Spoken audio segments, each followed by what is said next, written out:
This part of the drawing, this little phase of the drawing process, we're going to be using burnt sienna like I'm using right now, right here on the nose. And we're going to be floating in and out of areas where we're using a lot of different colors, but primarily the burnt sienna.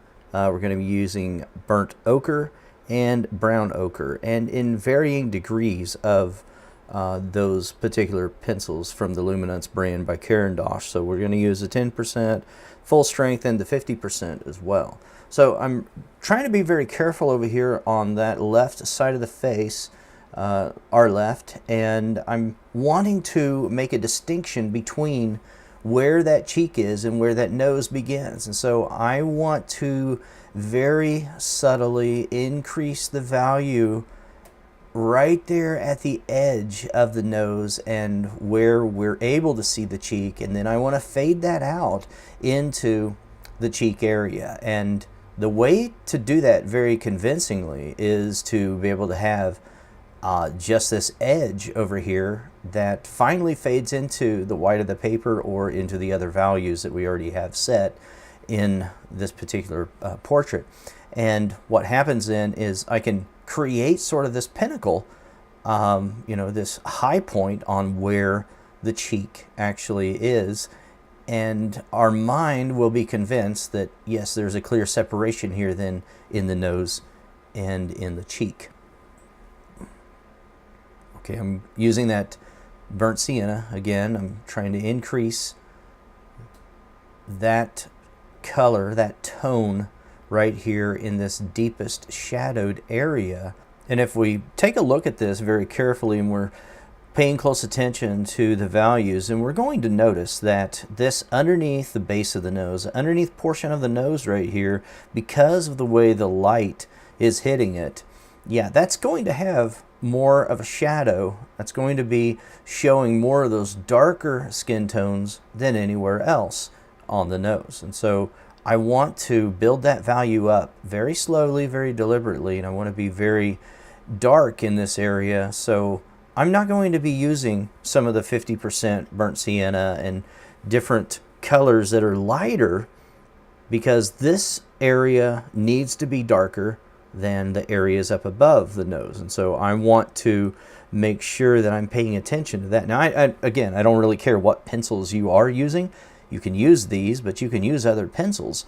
But my point is this. I want to tell you the reasons why I'm doing this. I want to use pencils that are very, very dark. I want hues that are very dark in this area. But then I'm going to build these layers up very, very lightly and slowly, methodically, and with purpose, because I want them to be very dark in this area. So other areas that are going to be lighter, I'm going to use some of the lighter pencils in those areas. So I'm switching back over to my burnt ochre a little bit here, so I want to define that edge of the nose. I want there to be a clear separation between that cheek and the edge of that nose. And sometimes it does you a lot of good to just stay with one particular feature of the face. Like if I'm going to be working in the nose, then let's not work on the cheek at that moment. Let's just work on the nose for that stint of time, and let's make sure that we're focused on the way that that nose appears. And we're going to make a separate distinction then in the values that I'm putting in here and the skin tones as well. And then when I'm working on the cheek, same thing. I'm going to only be focused on that cheek for that period of time. But I want there to be some continuity between these colors and between the way that this is going to look overall. And we are in this ugly stage of the process, of the portrait process. We're in the messy middle. We're in this portion where if we're not careful, we get real discouraged, because it does not look like what it's going to look like once we're finally done. So we have to pay attention to that. Okay, you may notice I'm going in here with white. I'm like, why is he doing that? Why is he using white? I want to sort of blend this out just a little bit right in here, and there are some highlights because of the weird lighting situation. We've got a lot of lights going in a lot of different directions. So there are some edges in here they're catching some highlights, and I want to make sure that I'm reserving that a little bit. And one way to do that very effectively is to use the white pencil.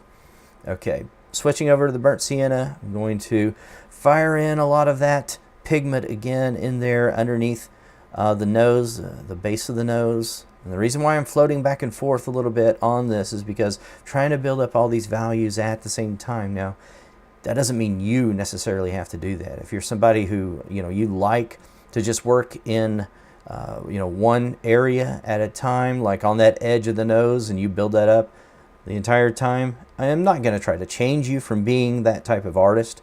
I am going to talk to you, though, about some of the benefits in building all this up slowly and building it all up more or less at the same time. And that is because you're going to remember it's going to be effortless with you selecting the pencils, because you're still working within that particular layer. Say it takes you, only 5 layers to get to the final result of the skin tone.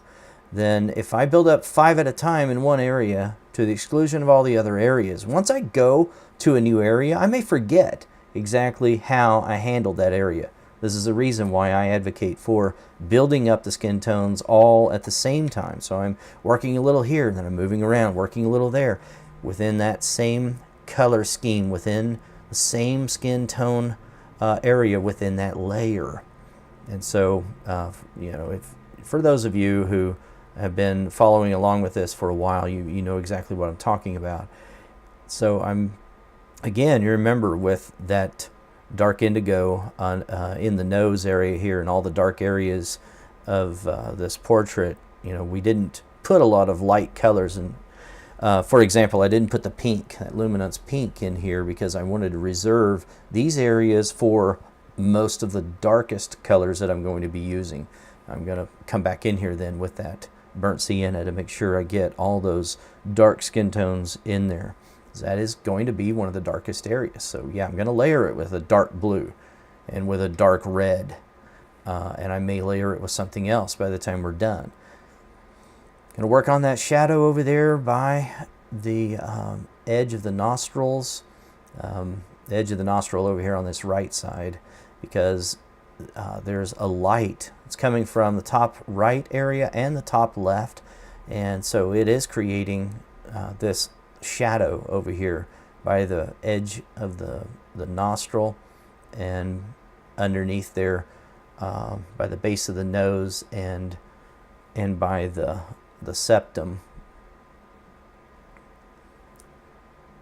I'm using that eraser. I'm still going in there with that kneaded eraser because I don't want there to be some uneven clump of pigment in there. I'm using very, very light touch right now because I want this very tiny strokes and very deliberate in the distribution of this pigment on the paper, using Stonehenge paper, again, just by way of reminder. And what's happening then when I'm doing this, if I'm using this real light touch, is sometimes I will get that collection of pigment in an area that I don't want. And I want to then just come back in there with that kneaded eraser and gently just tap that away from the surface of the paper. Just tap it just a little bit in a little, this little knife edge or this little tiny pinpoint area, and it will take away that uneven distribution of the pigment, and everything looks fine. I can move along. But if I leave it there and I say, I'll just come back to that later, that can really mess me up down the road. So I want to take care of that while I'm thinking about it. Zooming in here just a little bit right now because I want to focus on this large shadowed area up here by the eye, this right eye. Our right, her left. But I'm using a light touch again, and I'm wanting this to be built up slowly over time. This is not at all the color that it's going to be by the time we're done. Remember, it's going to be that golden kind of brown by the time we're done. But for these dark areas, these very, very recessed areas that are going to be dark the entire time, I'm wanting to build this up very slowly and show that, yes, this is one of the darkest areas, and it's within a shadowed area. And so because of that, it's a real soft contour into the shadow and a soft contour out of the shadow. It's not this harsh shadow that you might get from a cast shadow. this is a feature, and there's light all around this face, so we have to respect that. We have to pay attention to it and show that, you know, it doesn't have this hard line in there. Again, with some of the burnt ochre in here, refining that edge just a little bit. I want to maintain that separation between the nose and some of those highlight areas of the edges of the nose, and where that cheek is actually encroaching upon that particular area, that feature of the face. I want to make sure that I'm very careful in that area. I think we've all seen portraits where you can't tell where the nose ends and where the cheek begins, that sort of thing. And you may be looking at a photo sometimes and be like, I can't even tell, you know, where this nose really is. It looks like it doesn't even have a nose on this face. There's not even a nose. All there is nostrils. Well, as artists, and whenever we interpret that and we want to show something clearly, then, you know, because we've studied anatomy a little bit, and we refer back to some of our earlier lessons, but we want to be able to make some clear distinctions, and where it's allowed and where it'll make more sense, we do want to show that there is a clear separation in all of these features. We're not just going to morph everything together and you know, confuse the viewer, make it where we can't enjoy everything very much. But the more that we can clearly separate and delineate where everything is, the better off we're going to be, because it creates a more compelling subject to look at. So I'm slowly building up that value there at the root of the nose with burnt ochre, and I'm using that light touch. The reason why I keep reminding us that when I'm using the light touch is because I choke up on the pencil sometimes because of the smaller details. And by way of reminder, if that's a problem for you, if that starts to become something where you start, you know, pressing hard because you're choking up on the pencil, then, you know, do yourself a favor and move down. You know, move your hand down the shaft of the pencil towards the end of the pencil, or at least the middle of the pencil, and you'll, you know, start using a lighter touch when you do that. But because I used this burnt ochre up there on the root of the nose, I want to come all the way down to the base of the nose. Make sure that there's some continuity of this skin tone in here. So I want to, you know, just work on this particular feature, the nose, and get most of the colors in here so that it starts looking a little bit more like a finished product than what it does right now. And I don't want to lose some of those highlights in there, but at the same time, I do want to increase, you know, the skin tones, and where I do have some of those highlights where it looks like it's just pure white, I'm going to go over that a little bit more with some of this burnt ochre. Now, there's a little bit of a highlight, a little bit of a, you know, light catching some of these edges here on the nostril. I can depict that by going in there with that burnt ochre and just making sure that I sort of outline that a little bit, but I fade that into this dark area of the nostril. So getting back to what I was talking about earlier, I'm going to reserve most of my tooth of the paper for dark pigments in that shadowed area at the root of at the base of the nose rather. But at the same time, you know, I want to go in there and use some of those little details like the edges of the nostrils. I want to be able to show that, and that's one way I can do that, showing those edges by using this lighter color and just putting that in there. But in order to make this all make sense, I've got to go, you know, I got to cover this entire area with that burnt ochre just a little bit. So I'm using a very light hand in that area as well, because I don't want to lose that tooth and not be able to go in there with darker colors. Okay, just moving my way down this area, the philtrum and the septum there at the mouth and the bottom of the nose and where those connect, and then over here at the cheek and the smile line. I'm making sure that, you know, I'm getting all of these relevant colors in here.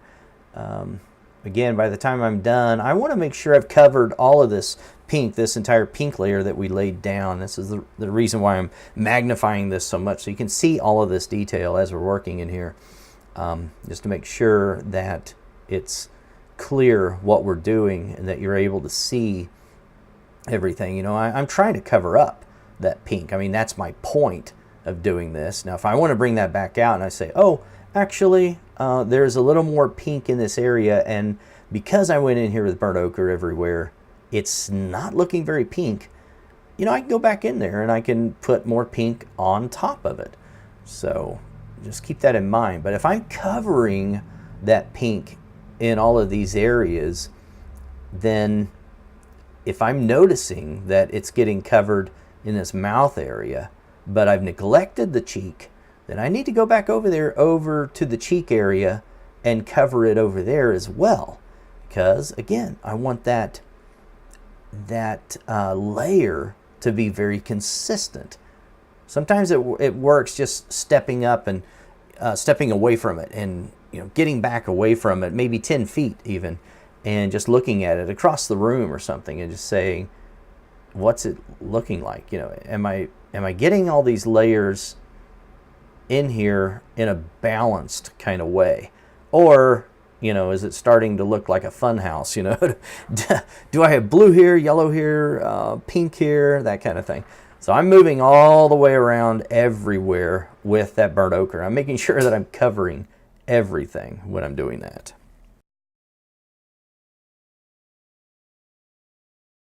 So I'm also going to be putting all of this burnt ochre up here underneath the eye.